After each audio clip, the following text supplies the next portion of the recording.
हरे कृष्ण 2025 अजा एकादशी। आज हम आपको इस वीडियो में अजा एकादशी की कथा का वर्णन करेंगे। एक समय की बात है, कुंती पुत्र ने युधिष्ठिर से पूछा, भाद्रपद श्री कृष्ण एकादशी का क्या नाम है और इस एकादशी के व्रत को करने की क्या विधि है? कृपा करके आप मुझे इस व्रत की विधि, कथा और महत्व समझाइए।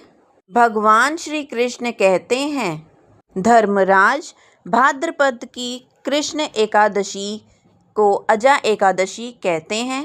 यह समस्त पापों का नाश करने वाली होती है।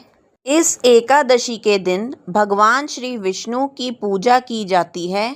जो मनुष्य इस दिन श्री हरि की पूजा करते हैं उन्हें वैकुंठ की प्राप्ति होती है।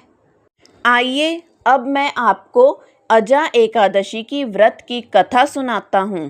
सत्यवादी हरिश्चंद्र नाम का एक राजा राज्य करता था। वह एक चक्रवर्ती राजा था। उसने विश्वकर्मा को दक्षिणा छुपाने के लिए अपना सारा राज्य त्याग दिया तथा अपनी पुत्री स्वयं को और अपने पुत्र को भी बेच दिया। वह राजा चंडाल का दास बनकर सत्य को धारण करता हुआ मृतकों का वस्त्र धारण करता रहा।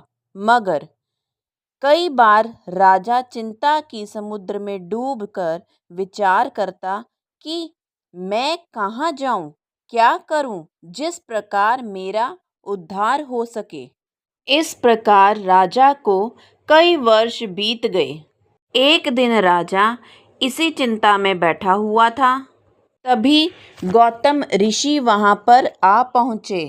राजा ने उन्हें देखकर दंडवत प्रणाम किया और आप बीती सारी दुख भरी कहानी उनको सुनाई। राजा हरिश्चंद्र की यह बात सुनकर गौतम ऋषि कहने लगे, राजन, आज से ठीक 7 दिनों के बाद भाद्रपद की कृष्ण एकादशी अजा एकादशी आ रही है।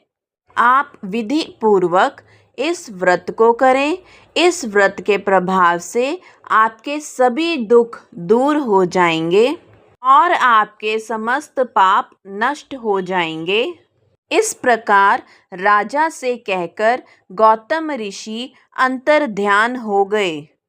राजा ने उसी प्रकार उनके कहे अनुसार अजा एकादशी का व्रत किया, जागरण किया, पूजा पाठ किया और इसी बीच राजन का पुत्र रोहित सांप के डसने से मृत्यु को प्राप्त हो गया और शव्या रानी के द्वारा राजकुमार को शमशान में लाए जाने पर राजा हरिश्चंद्र ने रानी शव्या से शमशान का कर मांगा।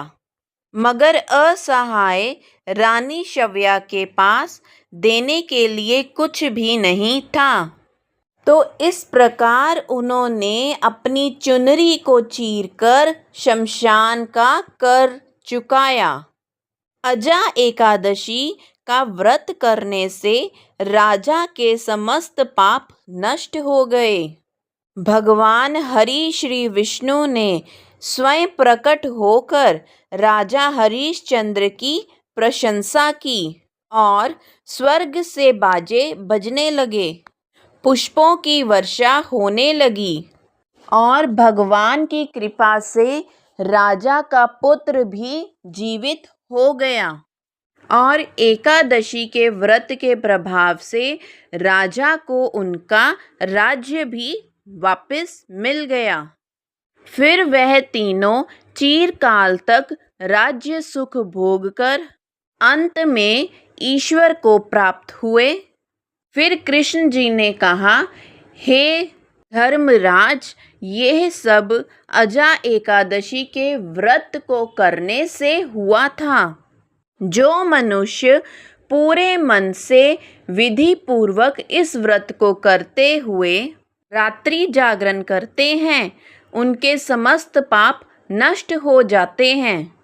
वह सुख समृद्धि से अपना जीवन व्यतीत करके अंत में स्वर्ग लोक को प्राप्त हो जाते हैं।